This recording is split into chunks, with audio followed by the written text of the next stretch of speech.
Okay, let's get started. Welcome everybody, welcome to everyone in the room and everyone joining us online. Thank you for coming to this fourth event in the Trans Inclusivity Seminar Series, which is organised by Simon Liu, who is the Institute of Education Faculty's LGBTQ Equity Lead. And Simon's been working closely with the Seminar Series Committee, who are a group of academics working at the IOE who are committed to LGBTQ justice. Many thanks to Simon for inviting me to chair today, and I'm very excited to be joined by Dr. Natasha Kennedy, who I'll introduce in a moment. My name's Lo Marshall, I use they, them pronouns, and I'm a Senior Research Fellow at UCL in the Faculty of the Built Environment, the Bartlett, where I'm also a tutor and a co-director for ethics at the Architecture School in that faculty. As an academic working at UCL who's also a queer and a non-binary person, I'm really delighted that this seminar series is happening at the IOE. And I'd just like to express my gratitude to Simon and the committee and all of the speakers and everybody who's contributed to the series so far. Before we move on, thank you. Yes, round of applause. Yeah. So before we begin, I will hand over to Simon, who has a few words to say. Okay, hi there. I don't have very much to say, but I am super happy with the fourth event, as with the other three events that have happened, and particularly today's topic by Dr. Natasha Kennedy. I think it's very relevant, especially with what's happening with the media, the government, and everything. So I just want to say welcome, everyone. I hope you enjoyed the talk, and it's just so important to talk about these things. Thank you very much for that, Lo. Great. Thank you, Simon. And now I'd like to introduce Zhuanshu Xu, who's a PhD candidate at the Institute of Education and who's also going to be speaking at a future seminar.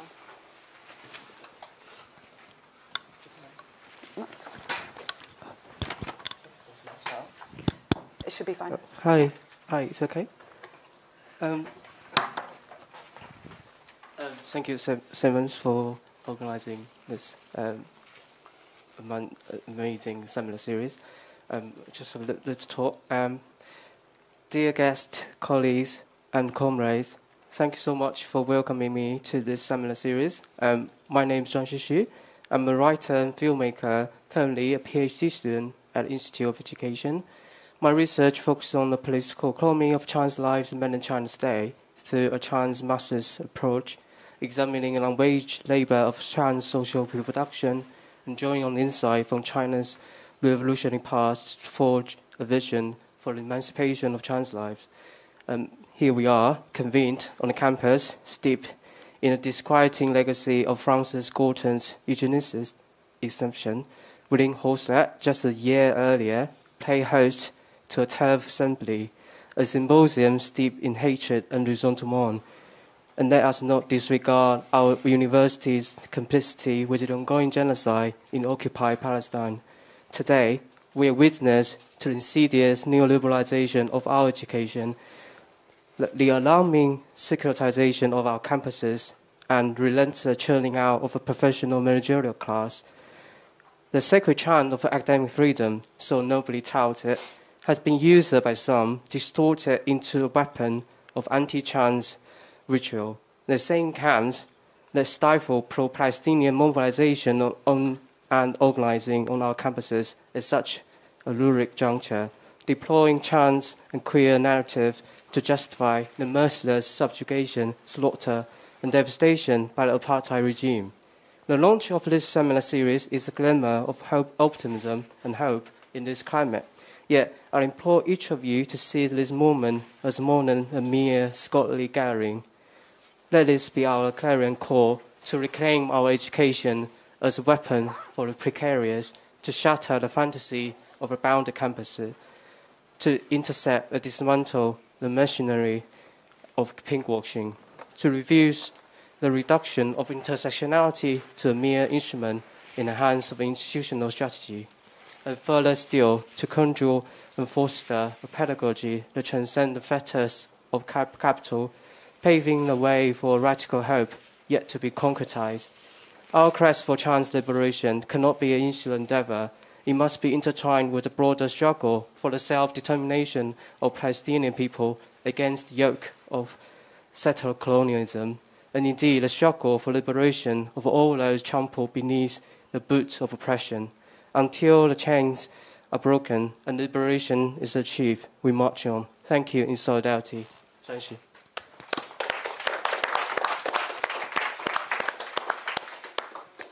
Thank you so much, Franchi.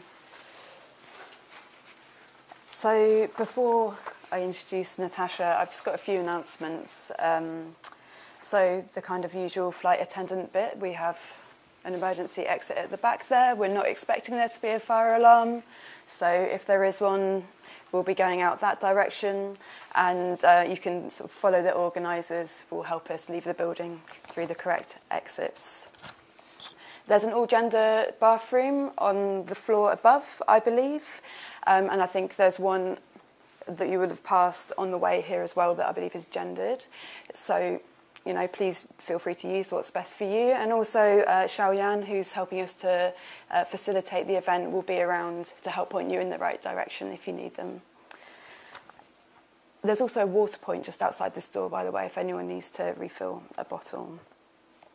We're going to be taking questions after the event, after the talk. We're going to take a small break and then have time for questions and discussion.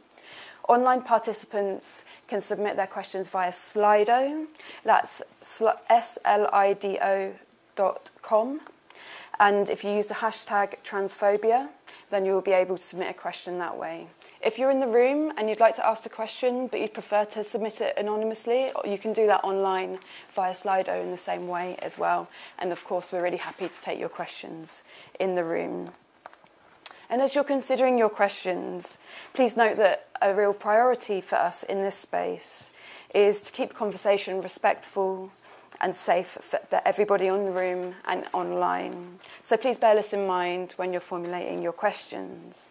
We'd also encourage you to engage with and focus on the issues that are coming up in Natasha's talk and to avoid person-orientated or personal critiques or questions. I know that Simon's already circulated a content note for the talk today, and I expect that in anticipation of a talk on transphobia, people are kind of aware of the kind of content that might be coming up. But just in case you need it and you missed Simon's circulation of that information, or just as a reminder, the following themes are going to be addressed in the talk today. We're going to be talking about Natasha will be talking about the CAS report, the recent report on trans healthcare for young people, colonialism and colonising, fascism and the far right, hatred, violence, and incitement to and threats of violence. And of course, if you need to take a moment, please feel free to leave and rejoin the space as and when you need to. Now, I'm glad to move on to Natasha's talk. So, it's my great pleasure to introduce Natasha Kennedy, our speaker today. Natasha is an academic and an activist with a background in teaching and journalism. And something that I really value and admire about Natasha's work is the way that her practices, her various roles, experiences, and expertise overlap in her research and writing and, indeed, her speaking. Natasha is a lecturer in education at Goldsmiths, University of London, and completed her PhD at the Institute of Education in 2019 with a doctoral research project that investigated young trans people's online learning strategies. Natasha's work offers valuable insights into trans people's lived experiences and also provides astute critical analyses of transphobia and the organisational tactics, practices and discourses that underpin the operations of anti-trans and anti-gender movements. Her tireless and courageous commitment to feminism and LGBTQ+ justice has also led her to take roles beyond academic institutions. I have the privilege of working with Natasha as a co-director of the Feminist Gender Equality Network. And she is also a trustee for Forum Plus and has previously been a trustee for Transmedia Watch and a former international officer for LGBT Labour, who helped establish Rainbow Rose, the Europe-wide socialist and social democratic party's LGBTQ organisation. So please join me in welcoming Natasha.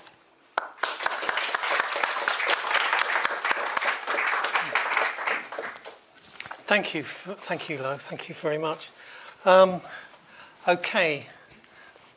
Before I start, I just wanted to share something with you.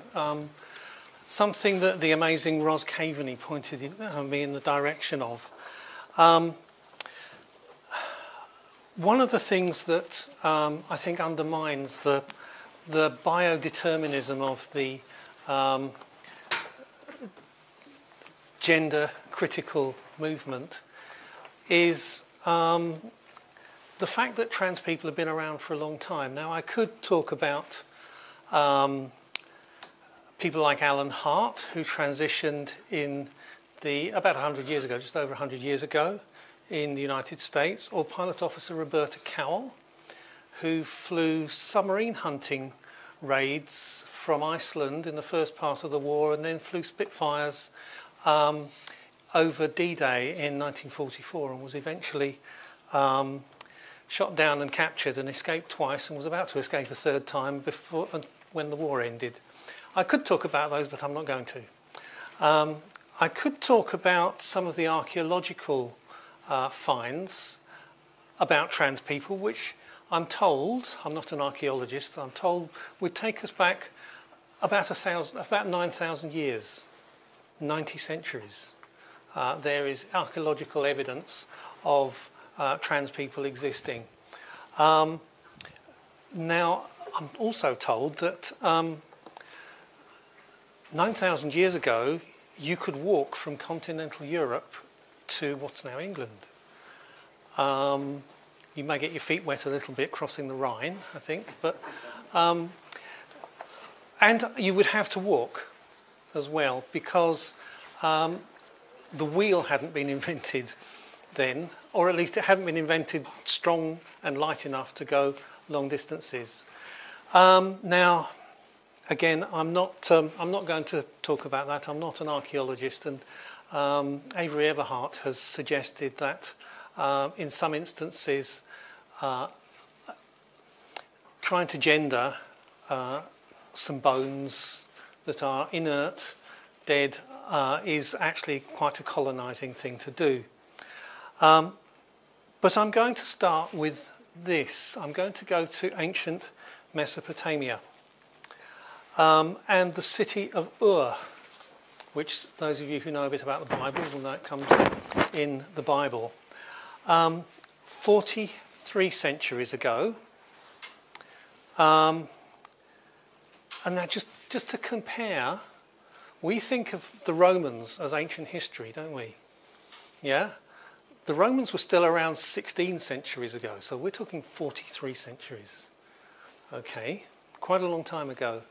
And this is a AI image of Enheduanna, who lived, like I said, almost exactly 4,300 years ago. She was a princess and a priestess, and she wrote lots of poetry. Now, obviously, with poetry that old, some of it is contested in its attributions, but some is not. And the one I want to talk about, this one, is one of the ones most securely attributed to her. And part of the reason for that is because it's got her name in it.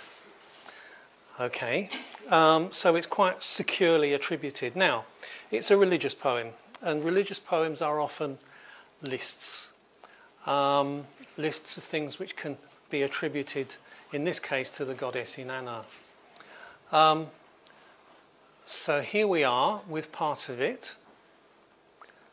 I won't insult. Do people need me to read off the slides, by the way, or is there? I'm happy to. Right. Okay.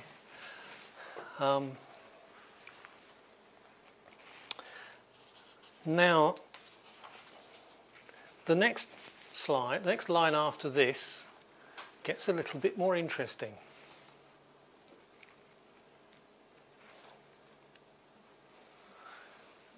Now, that's quite a good piece of evidence. It's historical rather than archaeological. This is from the Oxford Corpus of Sumerian Literature.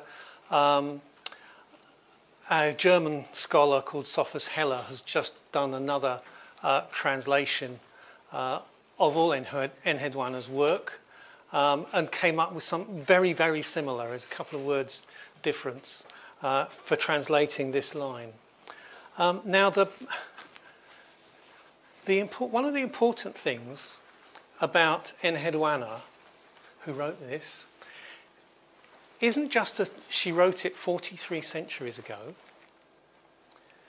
but, and although there had been, the written word had been around for about 1500 years before that, Enheduanna was the first person we know who wrote anything.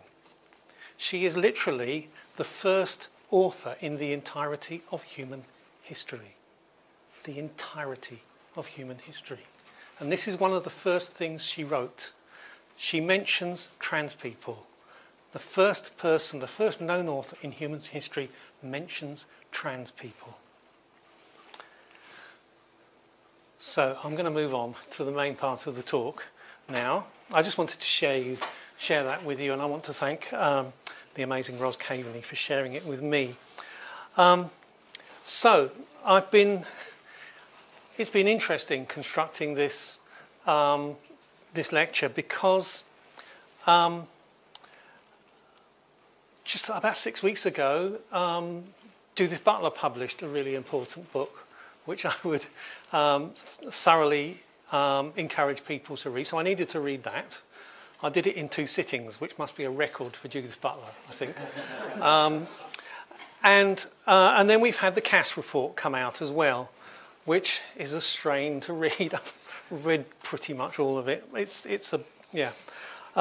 Anyway, I did a spidergram to start off, and it started off looking a bit like the tube map for London. Yeah. A little bit later, it was like the tube map and all the overground suburban lines as well. It actually ended up more like the total transit map for Tokyo. Okay, which is absolutely really wild. I mean, it's scary. Now, what I've done, I've kind of had to cut. It's been like Dr. Beeching. I've cut lines and stuff like this, and it's actually kind of I've trimmed it down to the main Yamanote line from Otsuka to Shinagawa is pretty much what you've got here, because there's so much about it to talk about, and I've tried to make it make sense as well. There is a lot, I think, in what might be called transphobia studies. Terminology, gender critical activism. I think I really liked what Judith Butler said. Gender critical people do not know what criticality means. I would call them gender conservative. Organised transphobia. I use the definition of transphobia as the transactual definition of transphobia, which was crowdsourced amongst a number of trans communities. I use these terms. Okay, these seem to have come about recently, and they're very, very loaded. And you know, my experience is that most trans children and young people are not questioning; they really know who they are. Most of them. So I think we need to be a little bit careful with our terminology here. So that's the outline, roughly. I'm going to start with the Cass review. I think I feel like, anyway, that it constitutes providing cover for transphobia. It allows people to be transphobic simply by claiming to refer to the Cass report, or at least the media version of the Cass report. I prefer to regard it therefore as a media political event rather than a scientific one. And I think these are some of the criticisms that I have of it. The hyperselectivity of evidence without explicit principles of selection, unrealistic standards of evidence versus very low standards for evidence. And I think it will be regarded as unscientific by the academic and scientific community, medical community, but gold standard by the media and some politicians. So I'm just going to focus, there's way too much to deal with it here, and lots of academics are analysing it and pulling it to pieces bit by bit, and there's some fantastic work actually going on almost literally as we speak. But I'm going to focus on one part of it. The pubertal desistance myth, which seems to have taken over from the 80% desistance myth that's been put around by GCAs. There seems to be this idea somehow being pushed around that trans children somehow desist when they go through puberty. I've not actually seen any serious evidence for that. But I just wanted to start. There's been a lot about the evidence being rejected for being not high enough quality, and then CAS denying that. Here, similarly, of the 53 studies included on the review of use of masculinizing and feminizing hormones, only one was sufficiently high quality. Sufficiently high quality for what? My circumstantial interpretation of that, I think, would be sufficiently high quality for inclusion in this document, given that it's in this document. And I've also highlighted this to refer to a little bit later about factors about selecting evidence, factors around the size of the study as well as the period and extent of follow-up were part of the decision-making process on rating the quality of evidence. I'm going to come back to that. So this is in... whoops.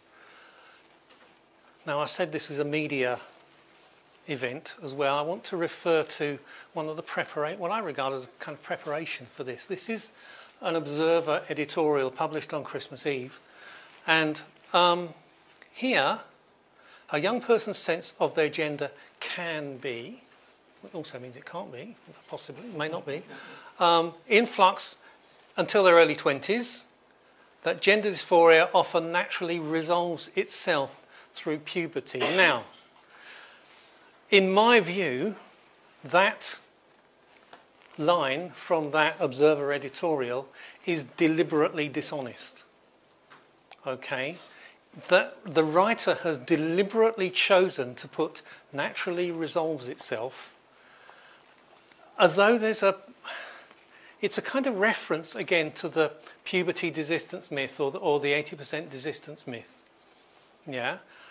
But it's sufficiently ambiguous for that it not to be criticised. They can't be picked up on it as a dishonest piece of journalism, which in my view it is. Now, so we've got this. This is from the main text, page 66. And CAS here talks about some of the studies going all the way from Zucker to Steensma. And there is a kind of a split.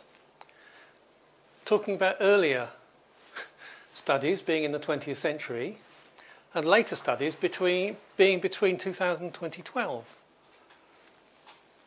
which is significant. No mention of the change in diagnostic criteria. Now, nearly 100 pages later, we have this. I've actually put them in the wrong order just to fit them on the slide. But we've got this study by Steensma et al. 2013. And there they provide evidence of quite a high level of desistance. However, Olsen et al. 2022 actually comes up with a level of desistance that's only actually 97.5%. Sorry, 2.5%. Continuation, 97.5%. Okay. Now, what it fails to mention also here is the change in diagnostic criteria, which are, in my view, very, very significant. In particular, here, this is a deal breaker, basically. It is whether the child, it tells you that they are the other sex. Okay? The other ones here are 4 out of 7 or 4 out of 5 on that side. So there is a big change in the diagnostic criteria. So any study where the data was collected before 2013 is using obsolete diagnostic criteria. Studies collecting data afterwards, like Olsen et al. 2022, is taken after the change in diagnostic criteria. So that's quite important. There seemed to be the expert group who was assessing this evidence seems to be suggesting that there's too much emphasis on roles and things like that, which actually I'm not totally sure about, because there's much more reliance on roles on this side than there is on that side. And this one has this, which I think makes a huge difference. And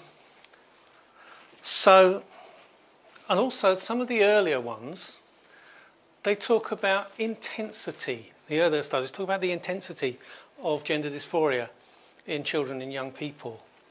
Now, actually, and they say the ones with the more intense gender dysphoria are the ones who continue to be identified as trans later on. Well, perhaps high-intensity dysphoria is being trans and low-intensity dysphoria is being cis.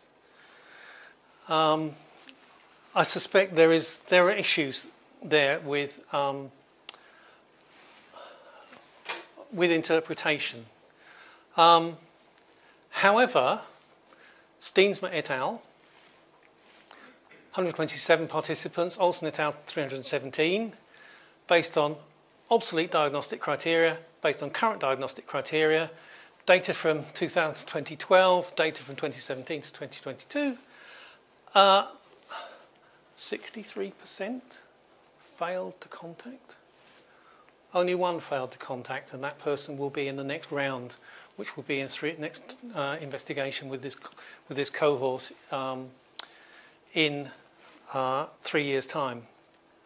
So I'm struggling to understand why they rely on Steensma et al. And virtually totally ignore Olsen et al. And I want to come back to that. How they say the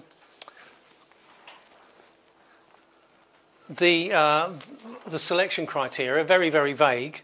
Actually, when you look at it, the size, they should be choosing Olsen et al. The period is much more recent, so they should be choosing Olsen et al. And the follow-up, well, 63% not contacting isn't brilliant, is it? We're against one. So on all three criteria, it looks like they're deliberately choosing the worst study. Now, that's just my opinion. But I think there is so much going on and so many bits of CAS that are problematic that there's going to be a lot of this happening. I think I've already seen some people and been working with some other academics who have been critiquing it. Okay, so I'm going to move on before I run out of time to talking about the media. Here, referring to Jacques Ellul particularly, who talks about we need to analyse propaganda as a system. And here, once I started to see how badly the media is treating trans people, I started, okay, I'll have a look at media studies, see what I can get from this. I very quickly went through media studies and out the other side to propaganda studies. That was in part due to meeting an amazing person, Eric Murangwa, who is a refugee from the genocide in Rwanda in 1994. Yes, that Rwanda that we're supposed to be sending refugees to.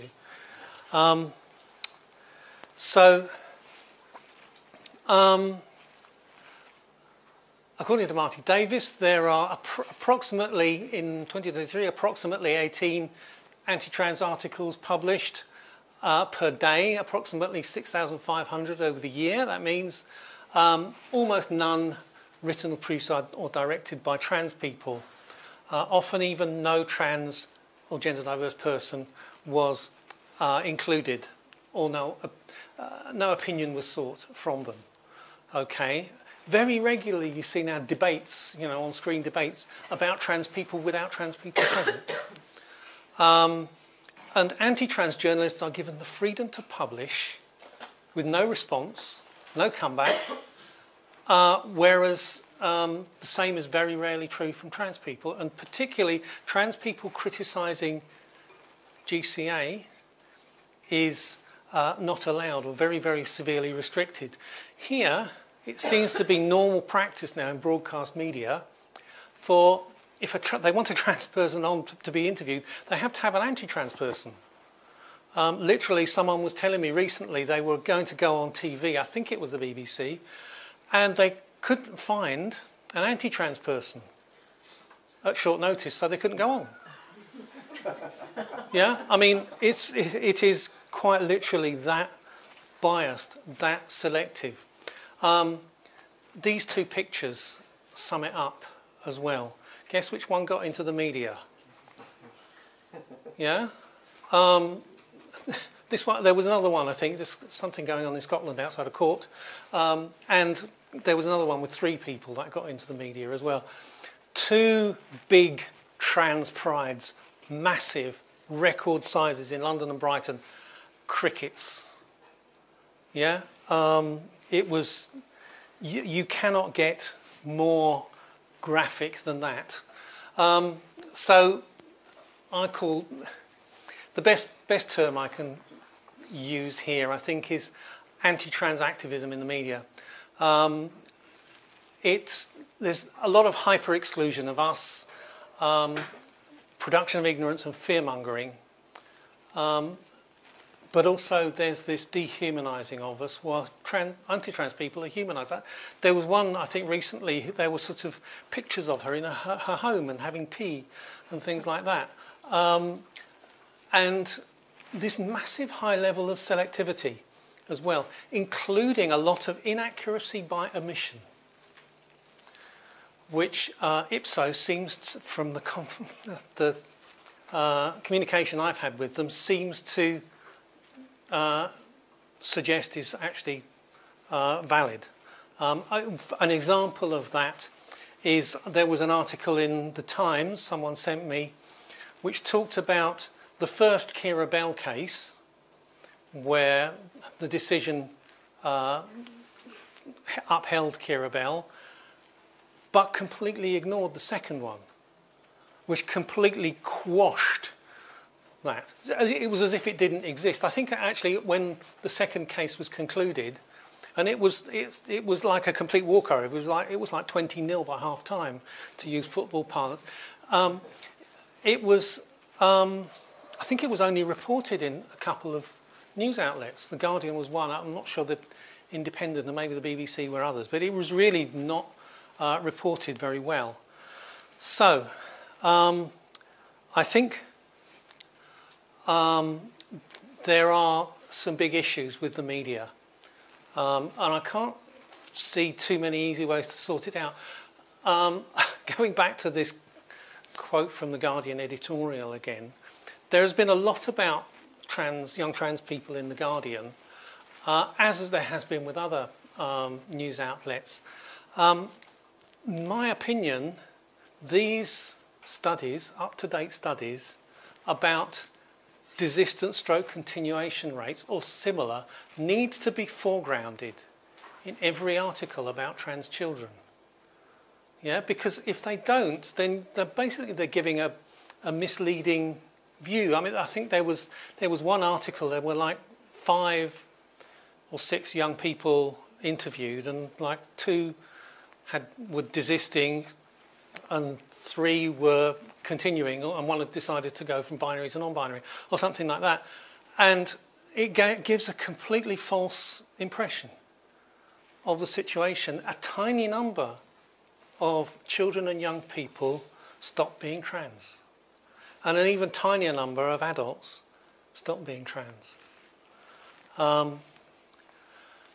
Just by way of comparison, does anybody want to know, anybody suggest what the dissatisfaction rates of other types of surgery? Anybody want to have a guess? Rhinoplasty? Anyone? Dissatisfaction rates? Oh, okay.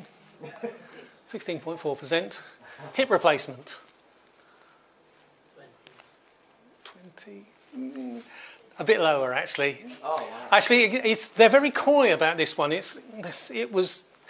think it was 10 to 20, so I've just put 10 plus. They were a little bit coy, but I suspect actually that did mean 20. But it was laser eye surgery. Anybody want to have a guess for that? 4%, which is described, when I looked it up, is described as very low.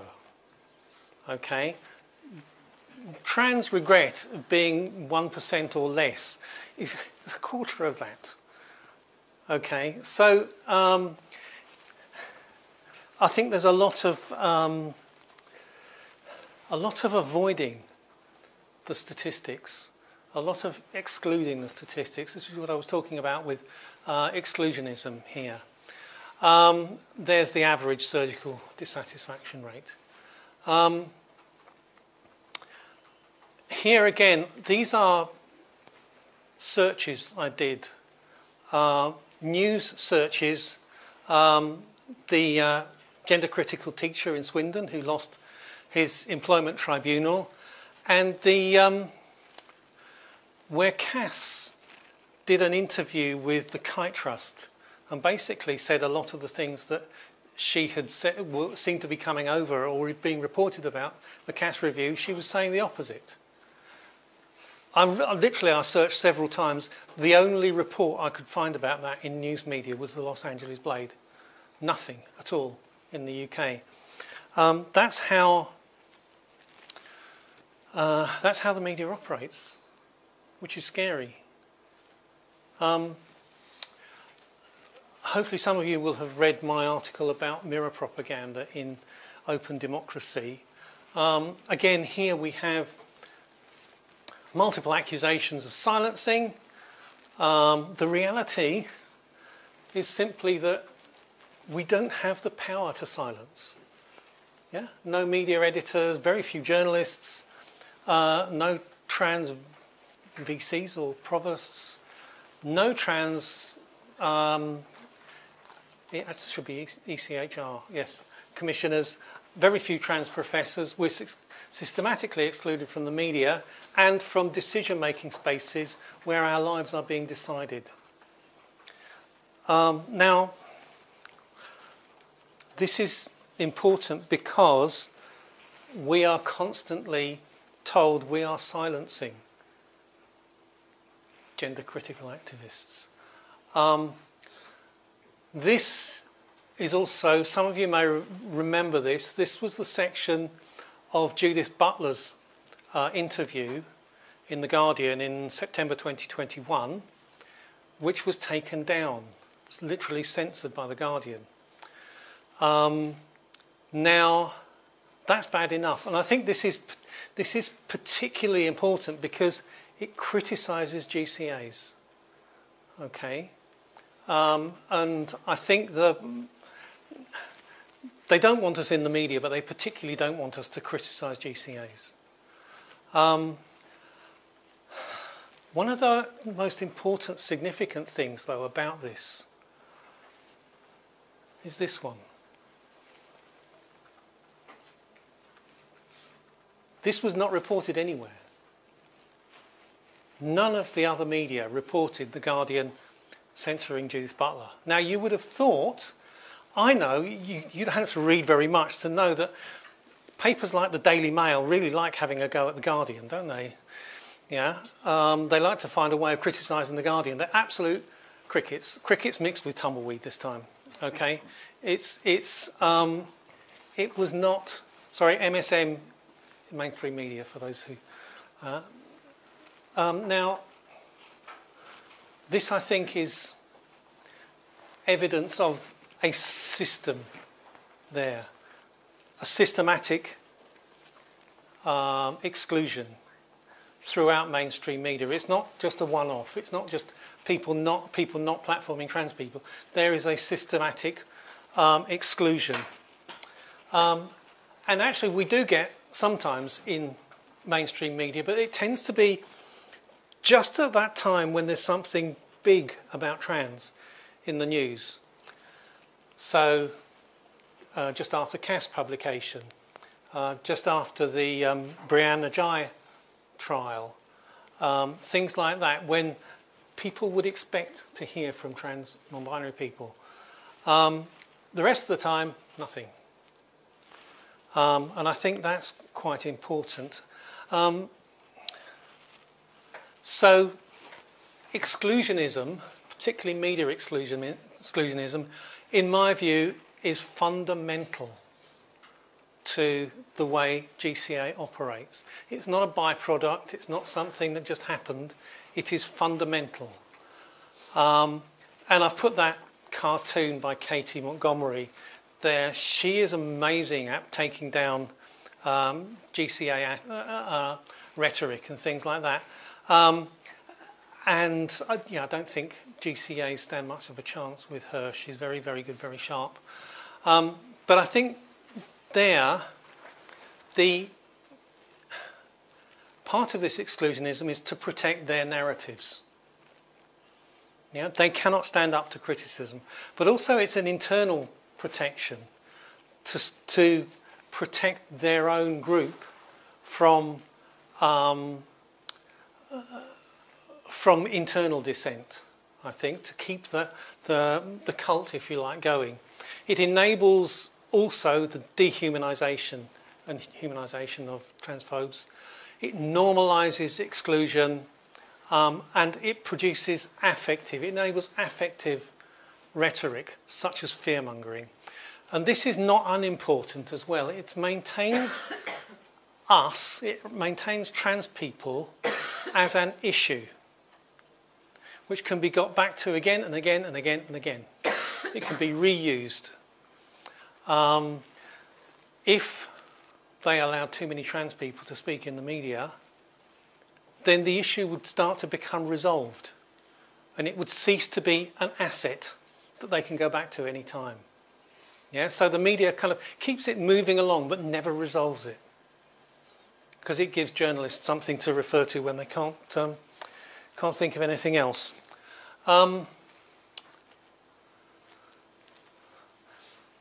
This also,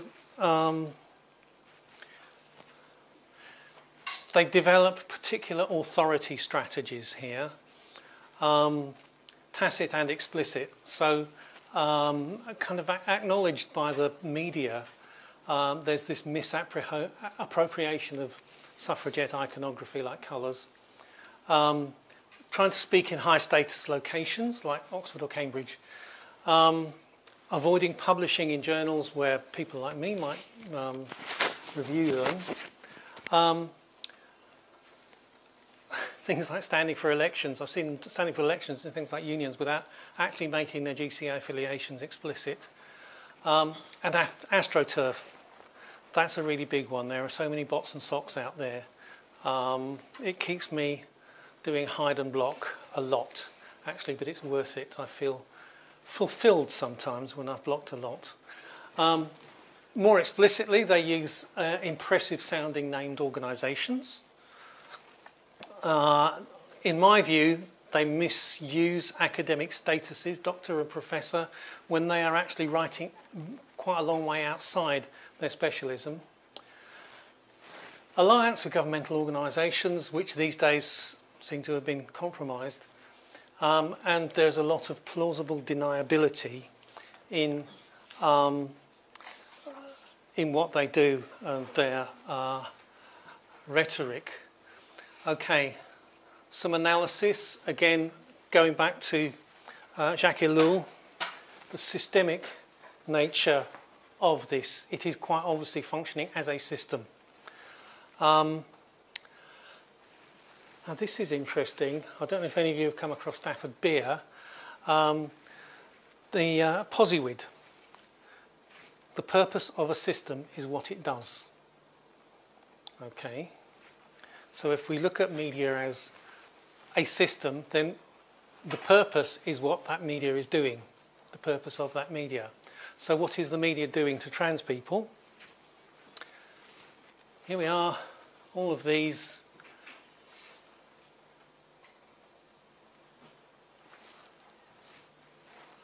Okay, this is what the media is doing. This is, in my view, the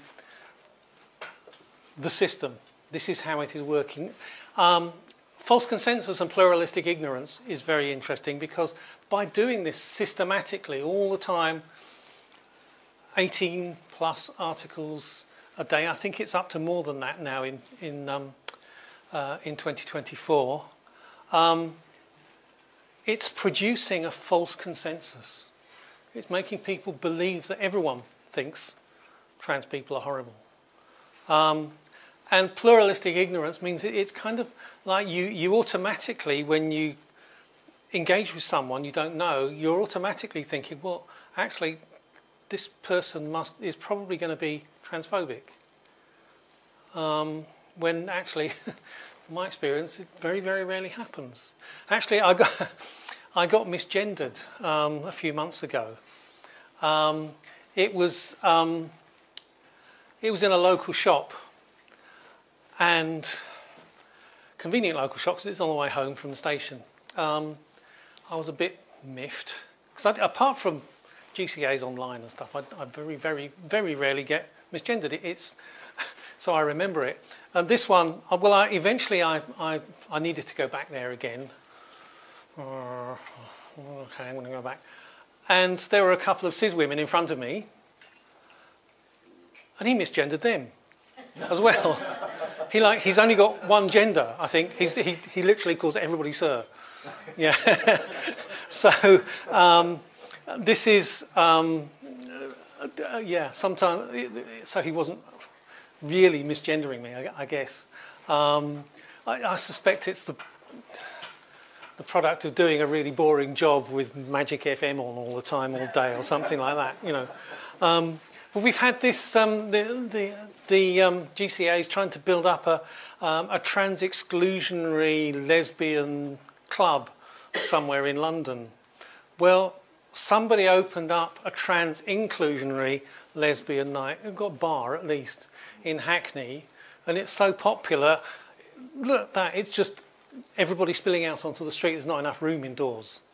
Yeah, so that's really what it's like. Now, I'm not saying we don't get transphobia in our lives, but the idea of the media is trying to make it appear more, people appear more transphobic than it really is. I'm going to move on from that because I think it is naturally, it moves on. The media, the way the media is dealing with us, in my view, exclusion and misrepresentation is really deploying a kind of military-level psyops, yeah, in a similar way to the just before the referendum. Now, this isn't particularly, I haven't done a huge amount of research on this, but to look at a timeline of organised transphobia, it seems to me to have begun with the period when there was European colonialism around the world. British colonial transphobia in India, they changed the status of hijras. Then there was Nazi transphobia. Then there was a bit of a break, and then we had what we know now as, or we call now as GCA transphobia, coupling with the far right and media and religious fundamentalist groups. But I think here there is evidence of colonising practices. Jem Tosh, 2016, made the very important observation that GCAs claim to know us more than we know ourselves. And that's been a constant pretty much all the way through from the 1970s to the present day. Misgendering, again, is a colonising practice. Again, attempts to control healthcare, exclusion of other genders, particularly genders from global majority communities, collaboration with the extreme right, and the deployment of proxy violence. In my view, GCAism is a proxy violent practice because it wants to get the brutality of state power to limit our life chances. But we're seeing now, I've had to put stochastic in brackets. I did it before I sent it to Simon last night. And it's with there's a whole load of Planet Fitness gyms now in the United States that have been targeted, as well as a threat to the Boston Children's Hospital. And I've talked about this, I think, the exclusion of trans people from the locuses of power. Here, these are the current AHRC commissioners. There has apparently never been a trans commissioner, yet the last 4 or 5 years they have spent almost no time talking about anything other than trans people. So, in my view, it is a colonising practice. This is, again, I have to say chapeau to Katie Montgomery. This is Katie Montgomery's summary of the WHRC, I think it's called the WDI now, or something like that, a declaration by anti-trans activists. A whole lot of this is solidly colonising. Particularly banning this. Legally protecting misgendering. All kinds of things like this. Legally protecting abusive parents. And this one here, actually, that only functions if we regard GCAs as owning the concept of women. Yeah? Does any group own the concept of women? That is, in my view, a very solidly colonising practice. We have some interesting supporters, some of whom are engaged in colonising wars at the moment.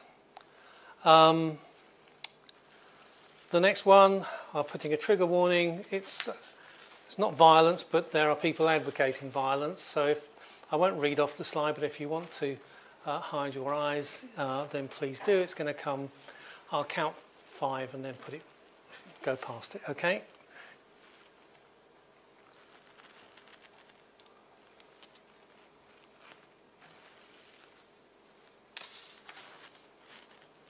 Okay, so I'm going to move on to some of my own recent research about the causes of GCA.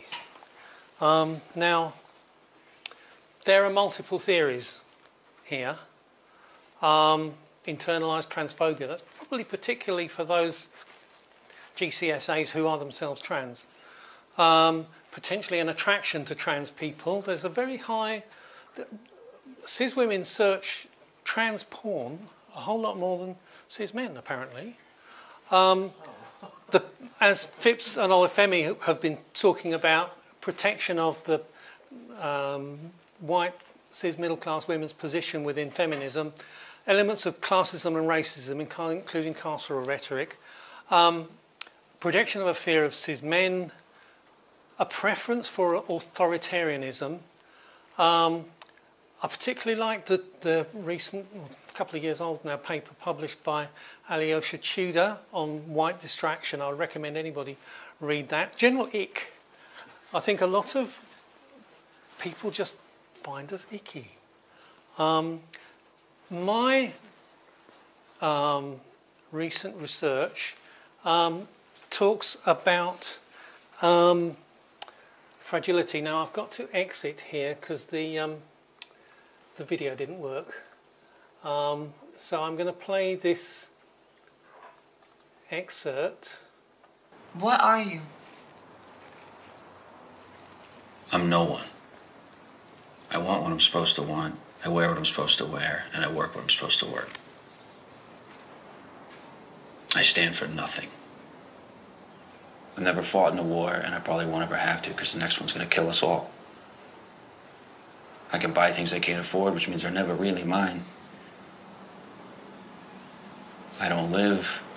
I don't believe. I accumulate. I'm a brand.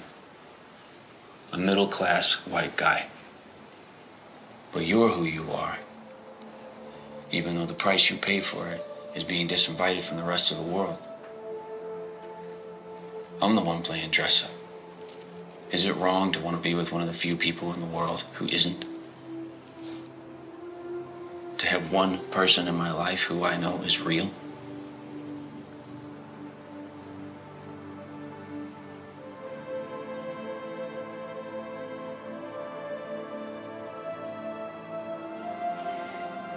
You think of me as a real woman?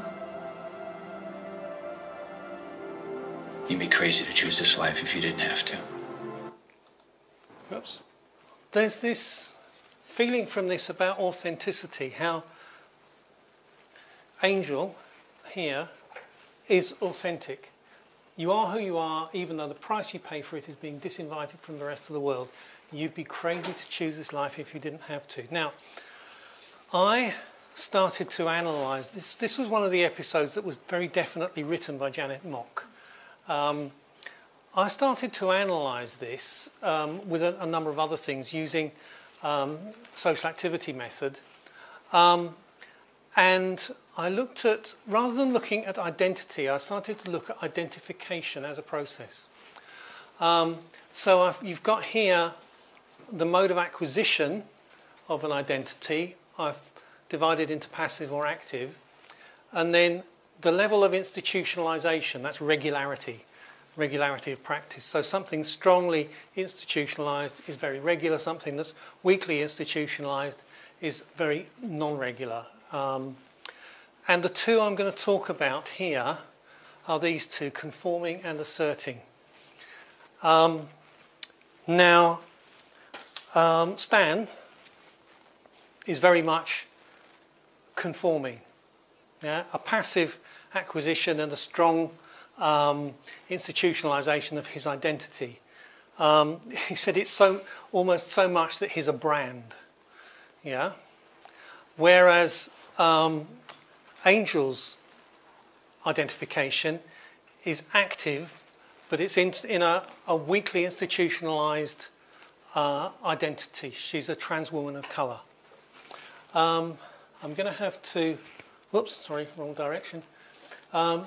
Go on to the next video because it didn't embed properly. I think a lot of people have probably seen this one. It's quite. People have got T-shirts with this on and things like that. It's quite amazing. This is, I think, from season 2 in a restaurant. Hello, ladies. I'm a loyal customer here, out with my girlfriends, and we're having just the darndest time trying to relax into this peaceful summer evening. And what is it that we can do for you? There's nothing peaceful about your grating voices. Cackling so loudly, we can't even hear our own conversation. Electra, do not do it. This one right here is not worth it. I don't think that my girlfriends and I are any louder than these other tables. Why don't you be frank with us? What exactly is it that you're trying to say? I'm no dummy. I work in the city, and I know a man pretending to be a woman when I see one, and I see three right in front of me. This is not that kind of establishment. Wait a minute. Girl.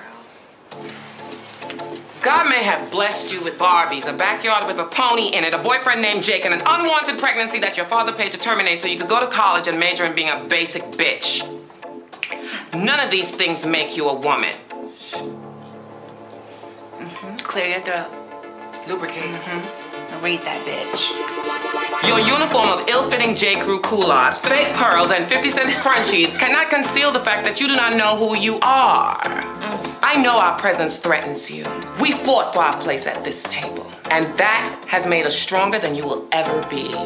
Now pick your jaw up off the floor and go back to your clam chowder and shallow conversations. My girlfriends and I aren't going anywhere. It was lovely talking to you. Y'all heard that? Go and get your clam chowder before the clam chowder gets you. Shall we order another round? Okay. Yeah, I like that bit at the end. Get your clam chowder before your clam chowder gets you. Now, what I've done for this is I've mapped modes of identification across onto modes of fragility. So I'm looking here at different modes of fragility. I've tried to look at ways of understanding different ways of conceptualizing fragility. And again, I'm not going to do all of the others because I haven't got time, but these two here, I've called this one normative fragility, and that one there is structural fragility. Now, normative fragility is tacit. It's generally not visible to the person who it applies to. And their reaction is often negative when it's made explicit to them or visible. Structural fragility is explicit. People who are subject to structural fragility, they know.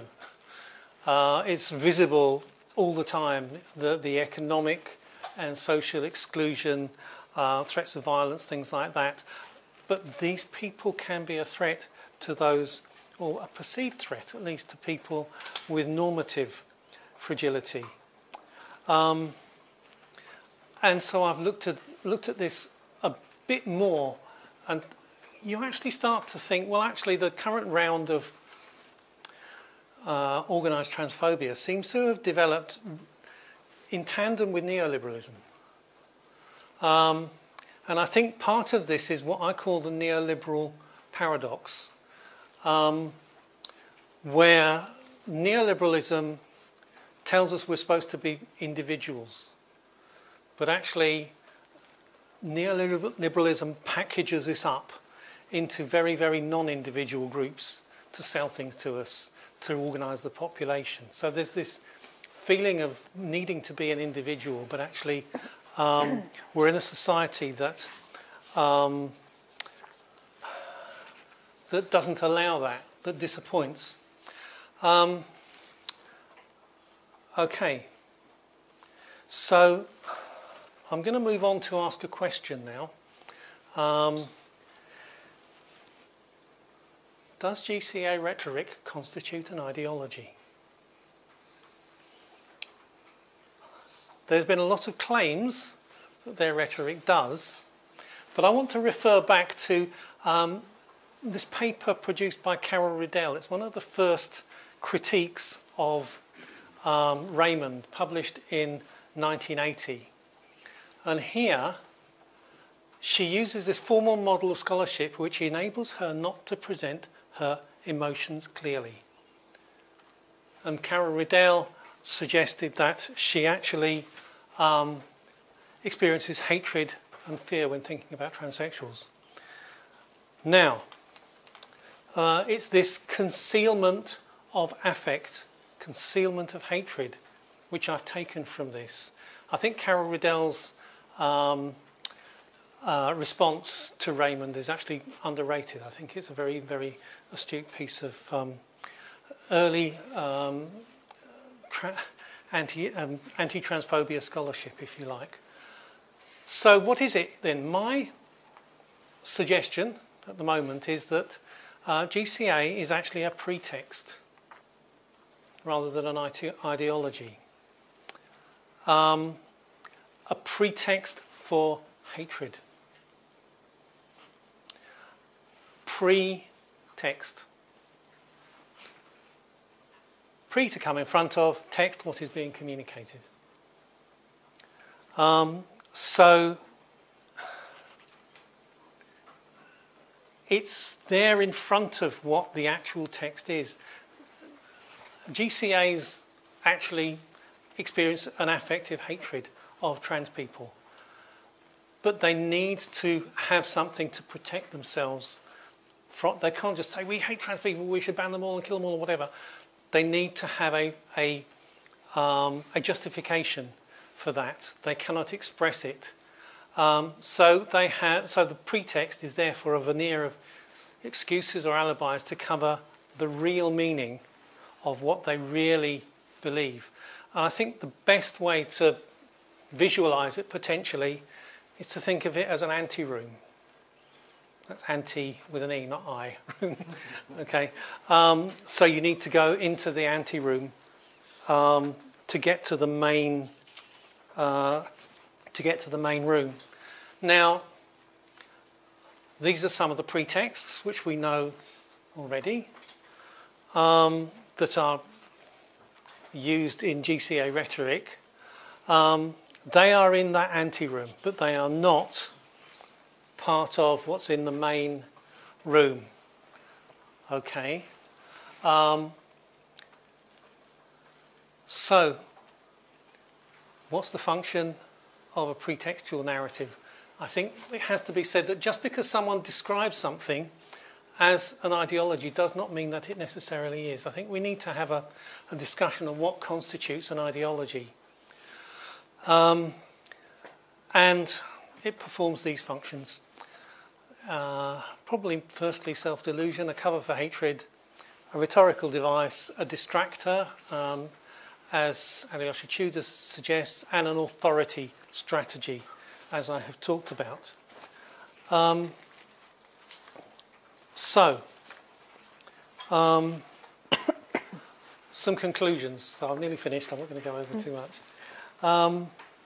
Some questions to think about during the break. My suggestion is that fundamental to GCAOT campaigns are the exclusion, particularly from media, but from all of these, is an aim and an operation. And this functions as a system. So, questions. If campaigning cannot function without the near total exclusion of trans people's voices, what does that say about the quality of their case against us? What does that say about their alliances and collaborations? What does it say about their ethics and morals? And what does it say about them as people? Interesting question. More, if gender is biological, if their determinist rhetoric is anyway related to reality, why does cisgender constantly need reinforcing? And why do those controlling cultural output constantly reproduce and reify gender differences? If we've got the same toy in different colours, that's a famous one, isn't it? The mansplaining poster. This one I found the other day. This is for a voice recorder. That I was thinking about getting a new one. 4 functions that it does, one of which is passive. Guess who's doing the passive function? This is, you know, cisgenders are reinforced all the time. If gender is biological, then why do they need that? And why does such a heavy-handed, oppressive campaign against us needed if gender is biological? All of these questions, I think, are relevant. Now, where am I? Yes, one more. Why do they work with the extreme right and right-wing corporate media is an important question to ask. Rupert Murdoch isn't exactly left-wing, it seems, neither is Viscount Rothermere. Why do they need to collaborate with people who are anti-feminist? This happens a lot. And in my view, this is one of the things I've said before, I think GCAs are actually a danger to women's rights. Why do they need to deploy stochastic terrorism and abuse as standard campaign practice? So, I've got a few thoughts to finish with about the way forward. One way of looking at it is GCA alliances tend to be with hierarchical authoritarian organisations. Mainstream media, far-right groups, think tanks. There's a lot of industrial scale astroturfing and with government-appointed organisations. In contrast, trans alliances tend to be with democratic and grassroots organisations, trade unions, anti-fascist groups, intersectional feminist groups, properly democratic political parties, grassroots level organising and an opposition to heavy-handed governments. And I think this is potentially the way forward. Alliances between trans groups need strengthening. Alliances with other trans groups, I don't know what I've put, I shouldn't have had that there, against the top-down abuse of power. And I think Tuba Said talked about this very eloquently in her talk with Judith Butler at the LSE. Campaigning with all of these types of groups. And I was really quite encouraged to see an article written by Greta Thunberg and her friends in The Guardian, and they've all put their genders on. I'm sure The Guardian published that through gritted teeth, didn't they? This is the way forward. We need to form alliances with groups that are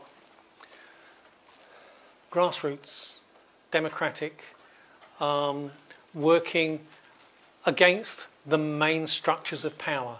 GCA, OT are working within the kind of solidly hierarchical structures of power, particularly the media. They're working with right-wing groups. And I think that's where we need to identify who is on our side and who is on their side. And I think Judith Butler identified that very well in her talk. I think there's something to bear in mind. I'm going to leave you with a thought from Hannah Arendt.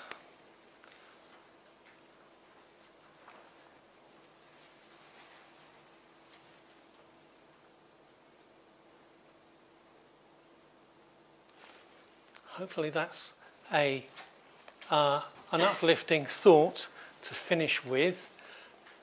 And breathe. Thank you.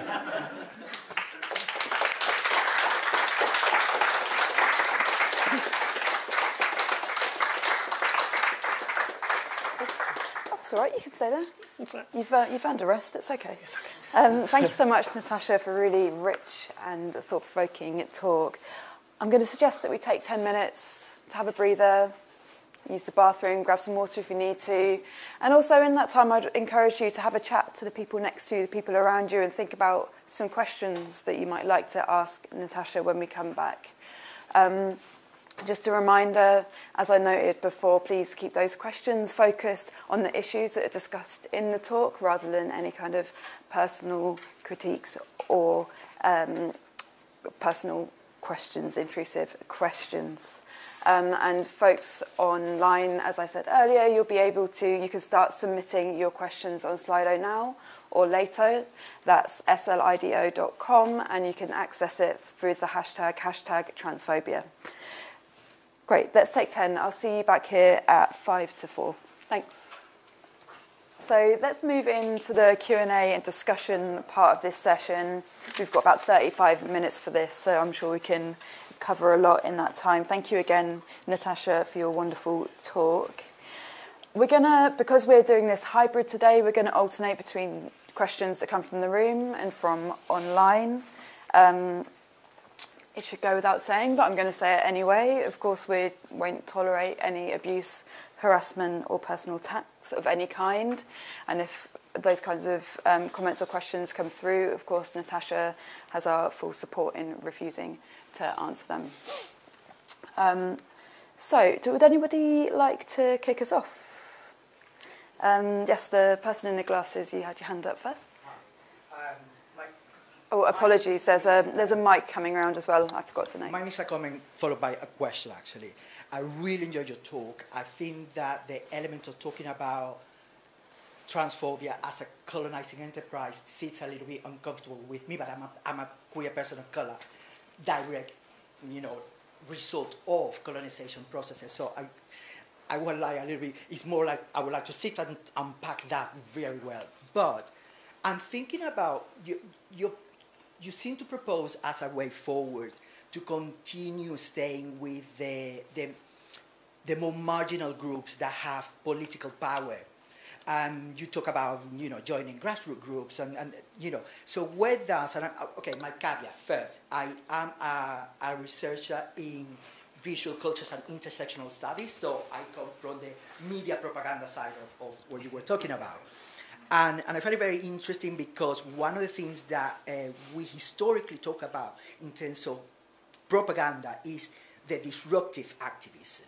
And disruptive activism goes from, graffiti into, much more clear, forceful mobilization. And what I don't see as yet is that disruptive activism from the trans community, where you really go and say, enough is enough, and we need to do something more than just join grassroots groups and join the unions and join. So at which point do we start moving forward and do something that is perhaps more radical than just, staying at the margin and just saying, hey, we're here, we're not going anywhere, but we're still not being heard on those platforms that are very much more mainstream. Okay, thank you. Interesting question. I mean, I think I totally take your point about how you may feel about it and would want to sit with it, I think, as a person from a colonised part of the world. I think that's a valid criticism, and I think it's something that I've been thinking about, and I've been talking to a lot of other people about this as well. I think a lot of people regard fascism as a kind of internal colonialism, and this is part of that, I think. And we now see, I'm not sure, I haven't read too much about it, but we're seeing these, they're like free ports and things going around the country, which are, I regard as kind of internal colonies now. They're being controlled by people from outside, private companies and things like that. So I totally get that, and I think it's a valid position to take and to think about, definitely. I also understand, talking about why have we not been more assertive or even violent. When you think about the suffragettes, they were a lot more violent, weren't they? And they set fire to things, didn't they? And threw stones through bricks through windows, and a lot of things. It's interesting because we're being portrayed as very violent by mirror propaganda. But at the same time, we're probably the most peaceful liberation movement that there's been in this country for a long time. So can I bring Zara in? You were waving from the back there. Yeah, so I'm Sarah Taylor. Hi, yeah, I'm Sarah Taylor. I've known Natasha a number of years. Your question about violence, about assertion, about disruption, I find really interesting because, I mean, pragmatically speaking, if a trans woman or a trans woman of colour commits an act of violence in protest against, our dear, sweet, wonderful, vulnerable, delicate, cisgender, middle-class white women with no structural power whatsoever and, you know, no billionaire funding them, what are they going to do to me? What are they going to do to a trans woman of colour? What will they do to any trans woman who commits acts of violence? Now, trans guys, possibly, I mean, they're constantly infantilized by these people. But trans women, I'm sorry, they'll fucking kill me. Right? No, but the point is, it's not that it's not that I disagree with disruption or assertion or even violence, but the thing is, trans women can't do it. That is like, I mean, so think about a similar dynamic of environmentalism, right? Who do they put to commit the acts of disruption? They get middle-class white women. That's who they get in the front lines of it, because those are the people who situationally are least likely to be violently responded to by the police and by authorities. And I mean, I've spoken to a number of people in environmentalism who've occupied, you know, kind of like horrible polluting buildings. And it's like they plan it deliberately that way. But cis women are needed in society. They're desired, they're wanted, they're subjugated. Yes, we know this. But cis women are considered to be a part of society. Trans women are not. So no, but the point is that it's like, yes, I agree with you, but it's not a simple question and it's not a simple answer, and it has to be considered much more carefully, because trans women are the target all the time, also some non-binary trans femmes as well, let's be honest. But the thing is, it's like when you're talking about this dynamic, the GCAs are middle-class cis white women, generally heterosexual, but apparently strategically lesbian sometimes or whatever. And they are, the only target is trans women. So when you talk about what can trans people do, the default, unless you talk about it in more nuanced terms, is what can trans women do? And then when you talk about violence, it's like, no, we can't have that dynamic going on. Sorry. Could I add to that as well? That has very good points, I think. There was an incident, it was actually at the at London Pride in 2008. And the parade had arrived at Trafalgar Square. And there were a small group of us trans people. It wasn't the first time trans people had been included in Pride, but I think it was the first time we'd been officially included in Pride. And one of our number wanted to go to the toilet. And the people who were guarding the toilets, wouldn't let her in. And suddenly a whole load of trans people went, mostly trans women, because that's who we were, went there and started to protest. In the end, it was a trans man who sorted it out. Bald, beard, right, I was born a woman, so I'm going in the ladies. And the person in charge just said, fine, you go wherever you want in the end. I suspect they hadn't been trained properly, but it was a trans guy who sorted it out in the end from that perspective. So it's only a minor thing, but you just reminded me of that by saying that. Thank you. We'll take another question from the room. There's the person in green. Yes, thank you very much. I'm a researcher here, a research psychologist at UCL, and I've done a lot of research on discrimination and stigma of very different groups. So one kind of issue I have, I guess, is that I find things extremely binary as they are presented, in the sense that there's not a lot of nuance in terms of how you speak about people who disagree with your view. So you lump together people who might be gender critical, and then you, on the next slide, you bring up the Nazis who have systematically killed not just trans people, but gay people and all sorts of people who they disagreed with. And I find that highly problematic, to not look for nuances and to address different groups. There is such a thing as direct transphobia that is horrific, like any sort of discrimination of people, and that has to be addressed. But it's a completely different way of getting into a reasonable discussion with someone who just has different views, and it's gender critical. So I think it's really important to bear this in mind, because otherwise it whips up the mood against people who just have intellectually a different approach, and then all of a sudden they are like put on the same page as people who physically attack trans people. And I have to say, I do not agree with the take that being gender critical is just some sort of cover for being transphobic. I think it's a very different thing.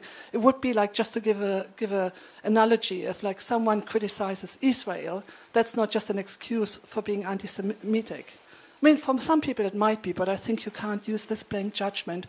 So what I would ask for, and I would like to hear your response about it, is to be a bit more nuanced, be a bit more careful, because we do know that a lot of female academics in particular have been targeted by some, pretty brutal representation of some intellectual views they have expressed. Thank you very much. Okay, thank you for your question. I have to say I don't perceive of any nuance. I've been attempting to engage with gender critical people for a very long time, probably for the best part of 20 years. And I've never, ever experienced a genuine exchange of views. And I've never experienced arguments in good faith. I have had so many people, one very well-known gender critical activist used to be quite friendly with me, a feminist. I talked to her quite a lot on the phone, particularly, and she described me as she used the correct pronouns and things like that. Now I see her engaging with some quite extreme far-right organisations, working with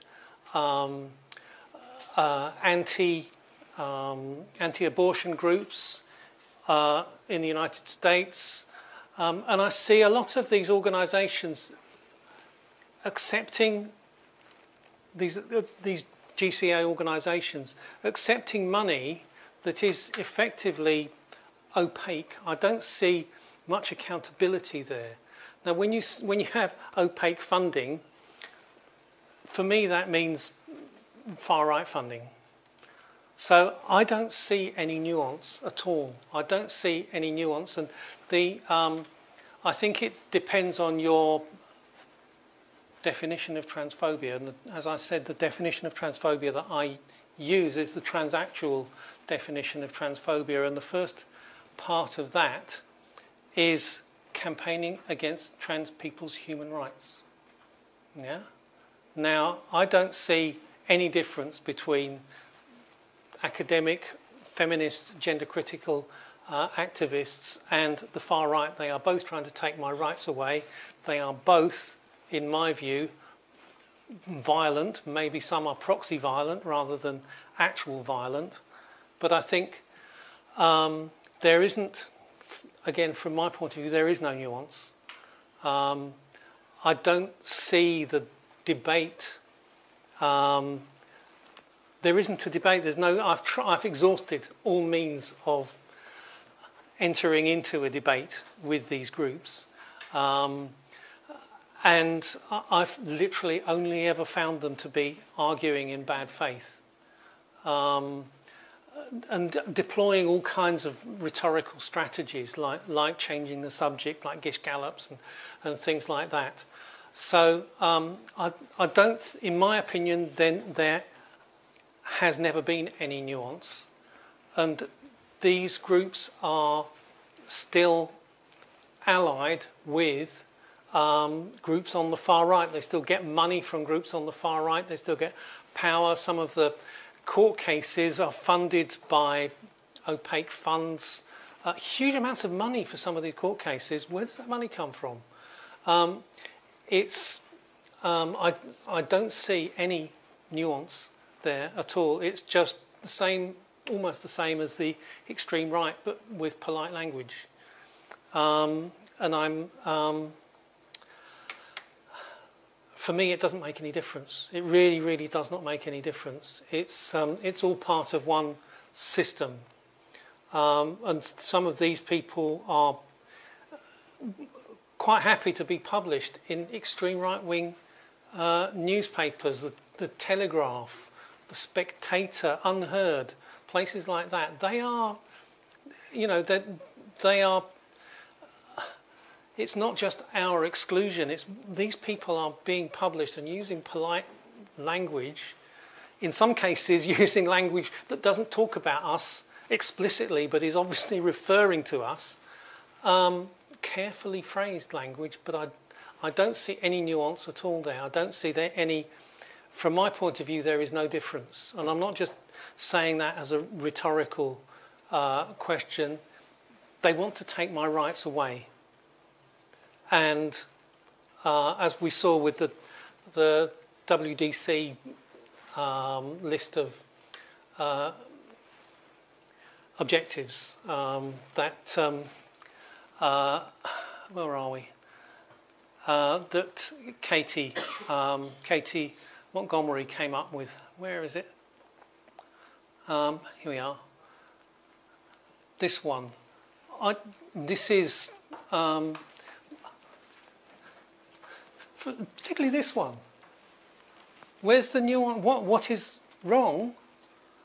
Well, it's probably not going to happen for another 20 years or so, but what is wrong with trans women getting pregnant? Why is that a feminist issue? And the research towards trans women getting pregnant is almost identical to the research for cis women who need support to get pregnant as well. Protecting deliberate misgendering. You know, a lot of the people who claim to be gender critical feminists have signed up to this. And this is, for me, this is just fascism. There is certainly no difference between this and the sort of shouty street fascism. Did you want to come in again, Zara? You had your hand up. I mean, I did have my hand up, but it's like I wanted. It's a different question. Okay. I think we'll go. We'll move online for questions, but we'll come back to questions in the room for now. So there's a chance for folks online to engage as well. Simon, have you got anything you'd like to throw out? Sure, yes. Okay, so the microphone should be on. Yep. So shall I start with a question from online? Yes, please. Yep. Yeah. Okay, brilliant. Okay, so just for the people online, there's a lot of questions, which is great. You know, we might not get through all of them, and I'm just asking them in order, so there's no, you know, selectivity bias, you know, from me anyway. Okay, so the first question is, how can we push back on the rhetoric on major platforms around the Cass report? It feels like we have so little opportunity to have a voice. This is a problem. This is the big fundamental problem that I've identified. I think we do need to try and engage. Marty Davis, who's here, has talked about how, you know, there are issues with mainstream media, and in a sense, owners of mainstream media, I think, may find themselves losing customers. Is that right? Have I framed that? Yeah, so, I mean, I've spoken about this in Campaign magazine. Can you hear me?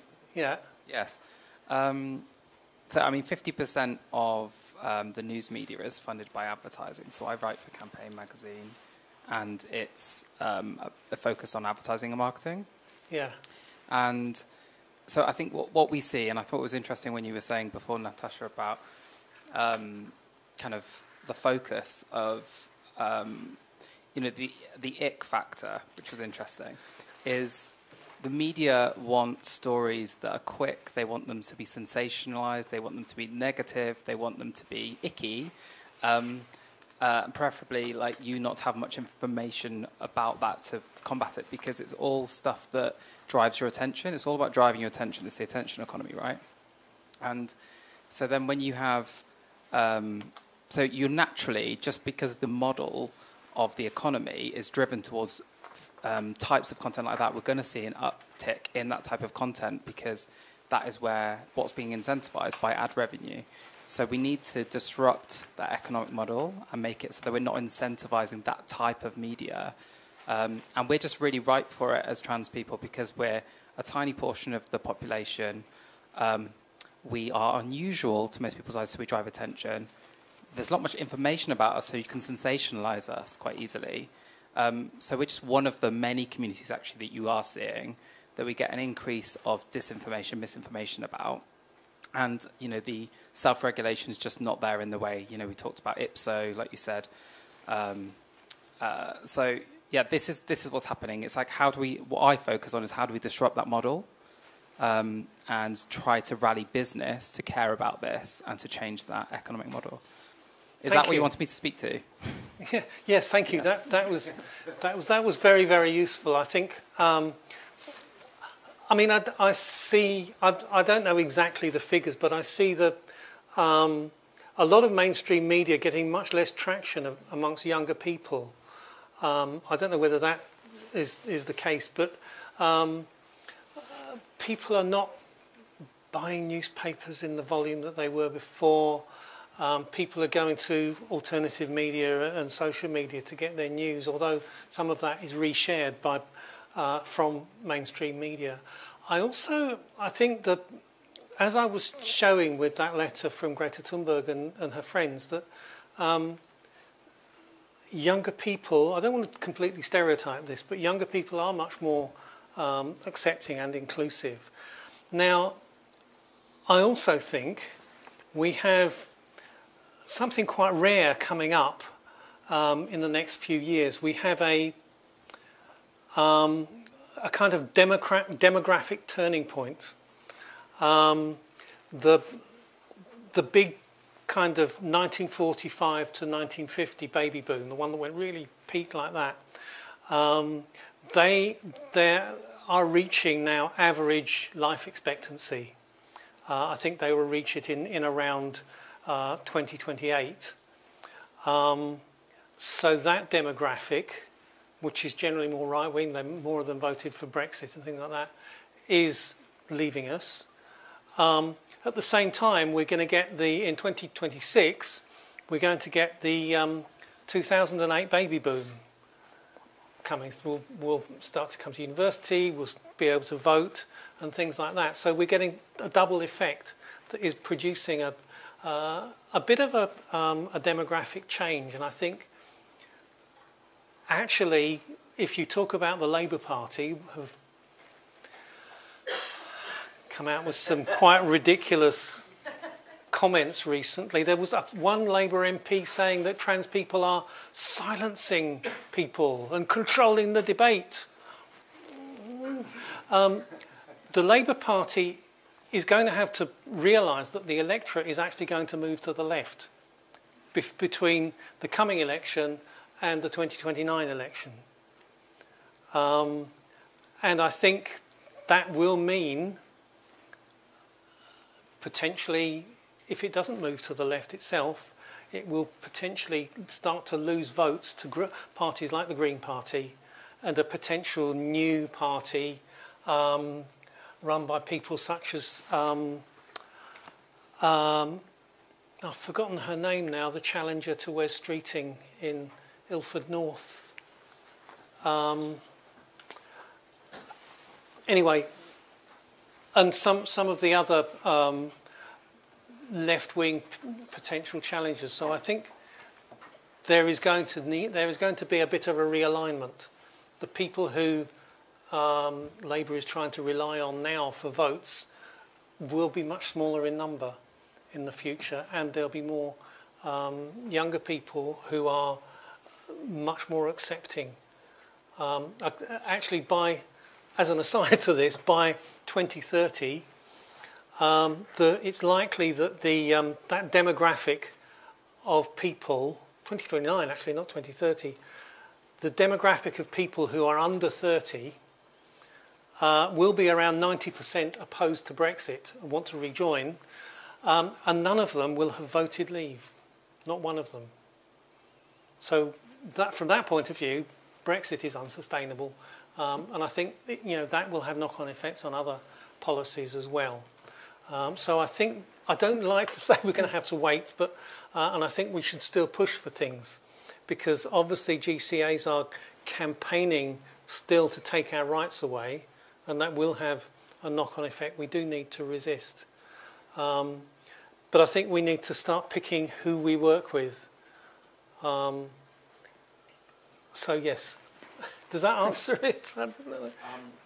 Actually, someone else said, the first question about pushing back to the Cass report never got answered. So if you could sort of circle back to the Cass report, that'd be great. Yes. Right, yes, sorry, yes, I completely forgot. Long questions, I forget the first bit.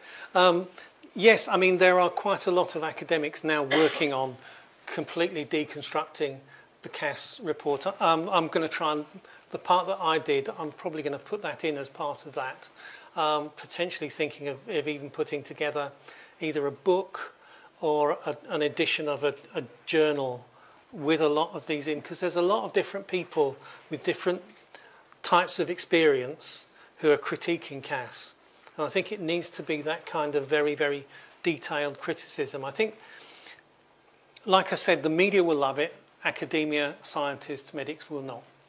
And that's where the split goes. But I think when we think of Littman, for example, which was a piece of widely regarded as pseudoscience, that was roundly critiqued by a lot of academics.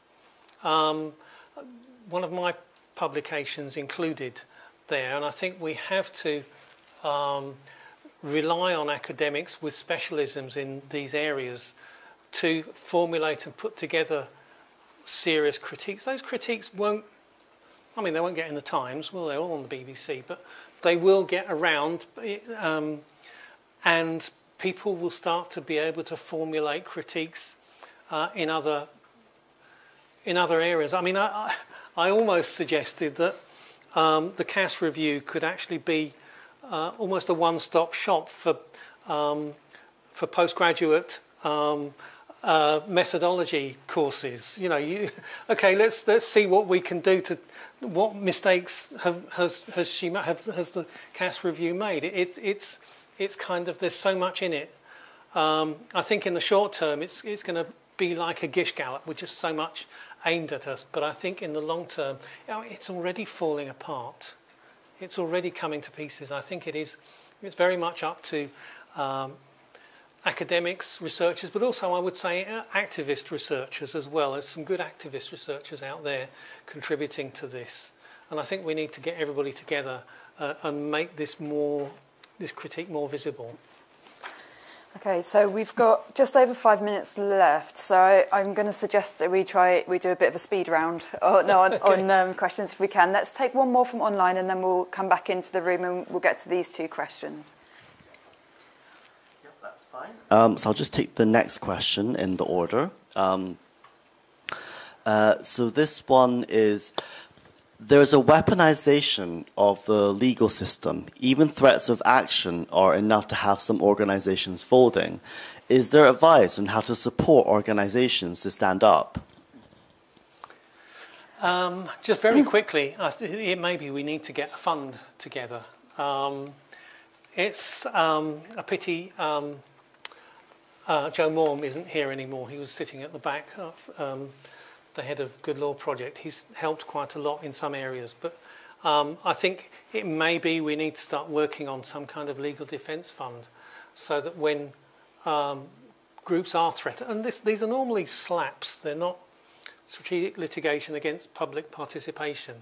I don't think they actually have much chance of winning, but because of the GCA's superior economic power, people fold because they don't have 50,000, 60,000 quid to contest them. That may be a more long-term. Trans people and our allies are quite poor. We don't have the money to contribute to that. So we may have to think of other ways of raising money. But I think it's a very valid structural issue that I think we need to think about. Yes, definitely. Thank you. And then we'll come to the question here, and then the final question at the back. I'll be quick. Thank you. So in your subtitle, you promised an analysis of the strategies deployed by those opposed to trans people's human rights and indeed our existence. Now, it's a little bit strange. I mean, every gender-critical feminist that I've heard of not only accepts trans people's existence, it would be pretty hard to deny it, but also stresses that trans people have the right to live their lives as they wish and to be fully protected by law from violence, discrimination, and harassment. And I could cite lots and lots of cases: J.K. Rowling, Julie Bindel, Kathleen Stock, Holly Lawford Smith, Selena Todd, Alice Sullivan, go on and on and on. So I wonder, could you please cite some prominent gender-critical feminists who deny trans people's existence? Helen Joyce, one of them, Helen Joyce. Yeah. I'm not asking for the name. I would have added. I'm sorry, I'm impolite person, but also. But I'm not asking for the name. I'm asking for a precise. I'm sorry.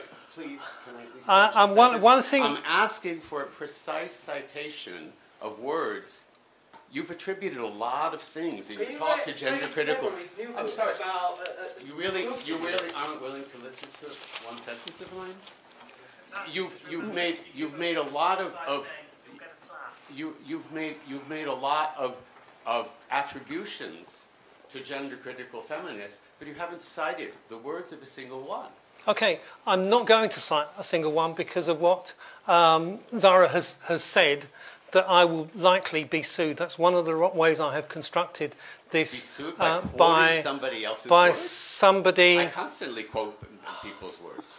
Okay. Yes, and let's let Natasha respond, and then we'll move on. The situation is almost certainly very different. We know from experience there have been, despite this group claiming to want freedom of speech, they are a very, very litigious group.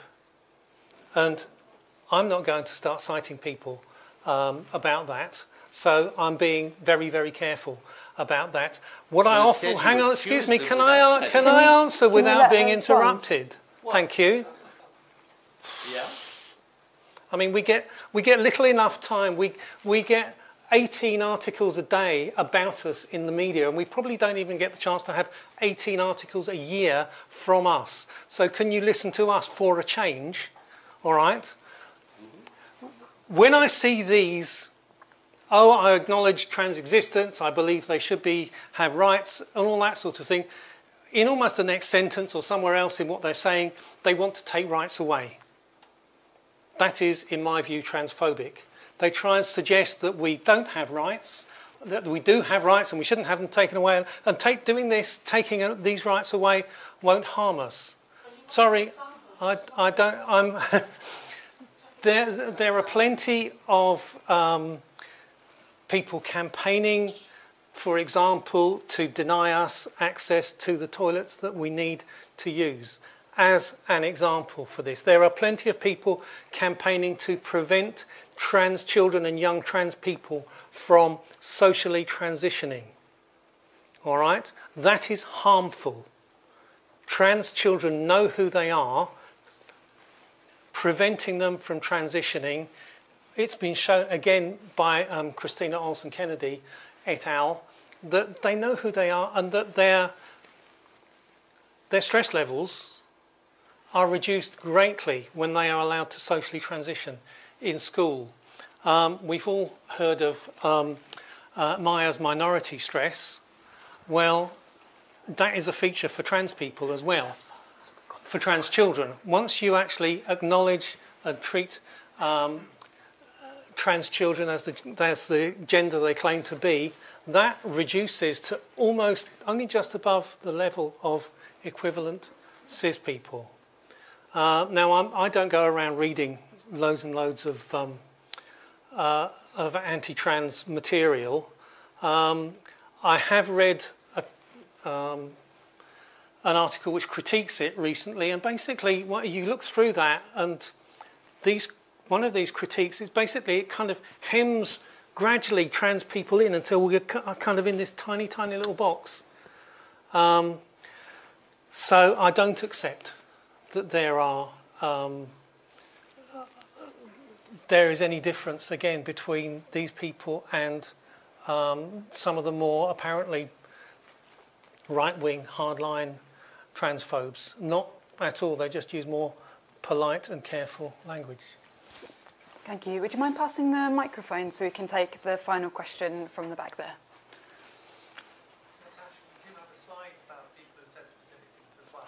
Yeah?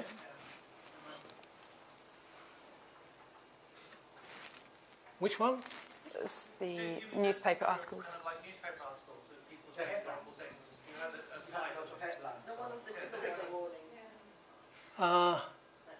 Where are we? Oh, yes. Yes, sorry. Trigger warning in a second. Oh,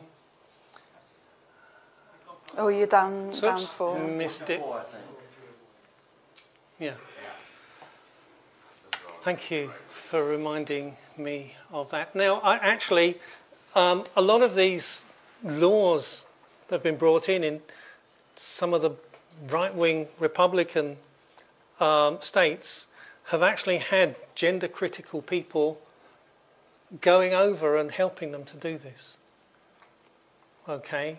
So when people say there is nuance, there is difference, no, there isn't. These people are working together. It's a system.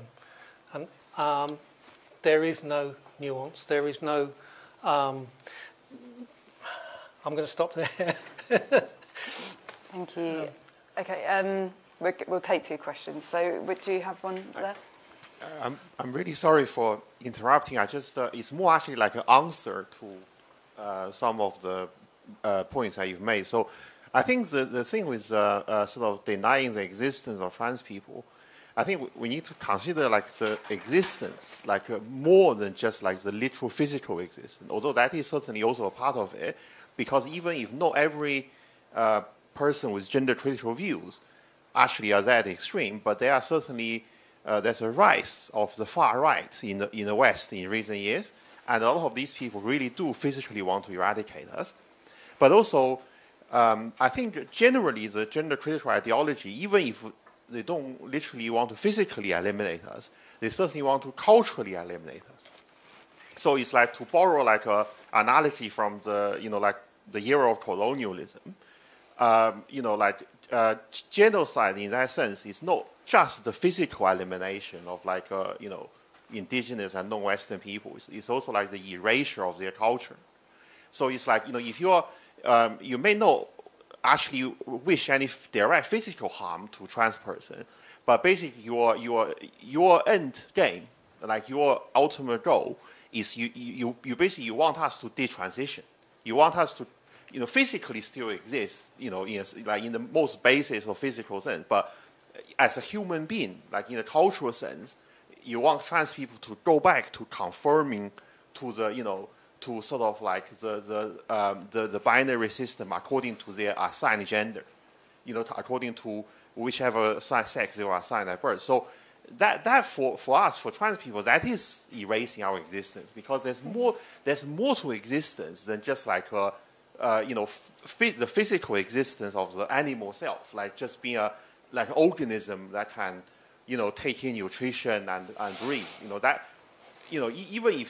Even if you're not talking about like challenging our physical existence in that sense, there is certainly an element of cultural genocide, because you're denying the very sort of like the entire culture of trans people, which goes back thousands of years and is present in all cultures, and also and also present obviously in the modern world as well.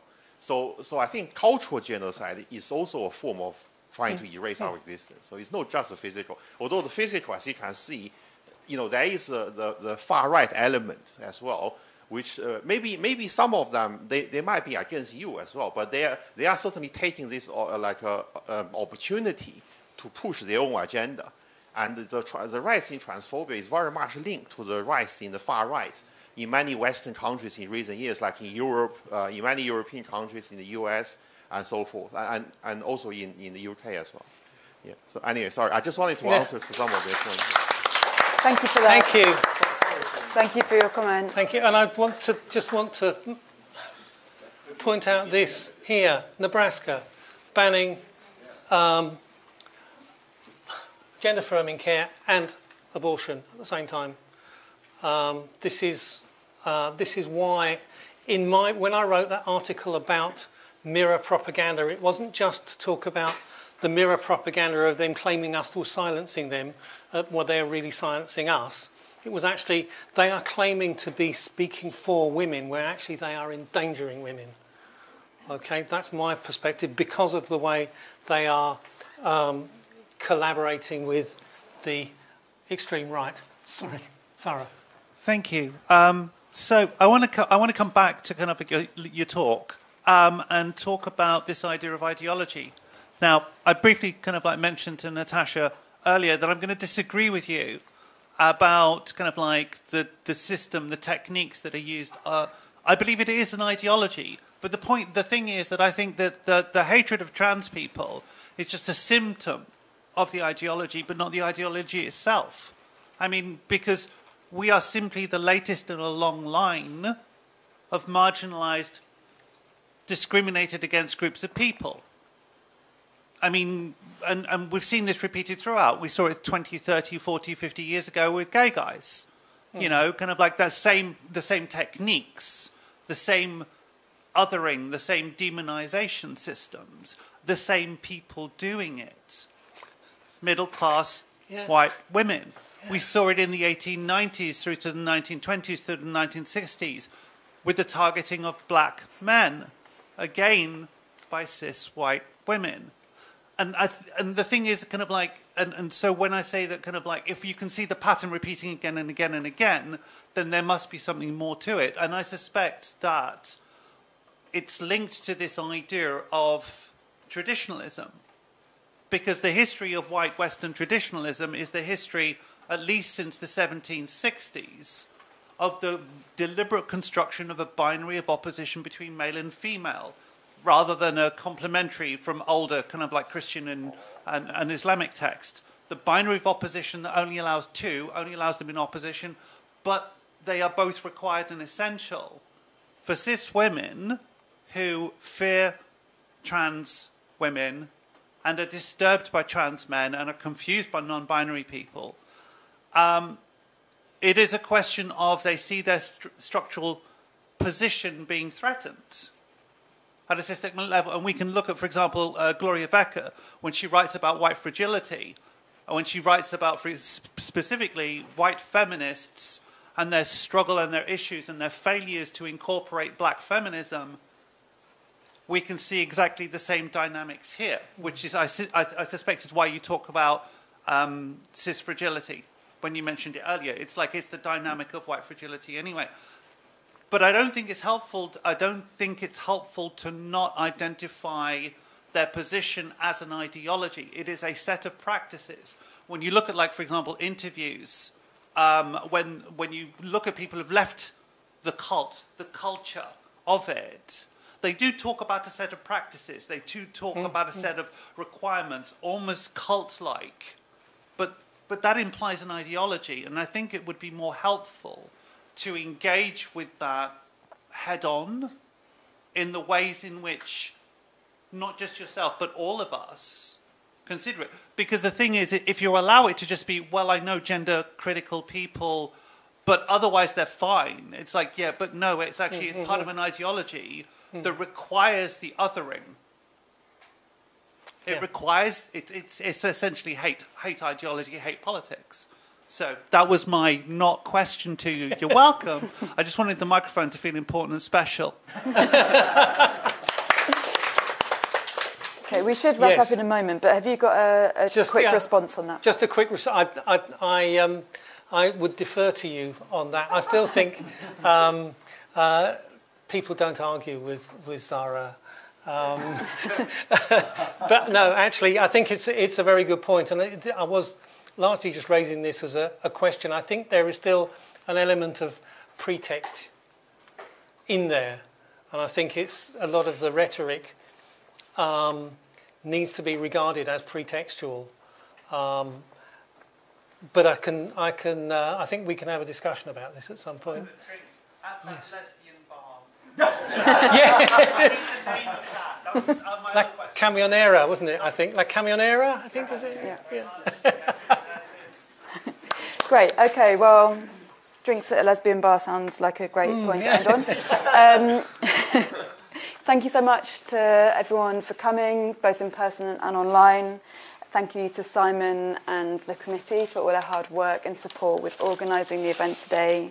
Thank you to Duan Shu for her really powerful words. Thank you to Xiaoyang for your support with everything on the events, and to Ash, who's been doing amazing work on tech to make everything happen today. And last but certainly not least, thank you very much to Natasha for your talk and responses to those questions. Thank you.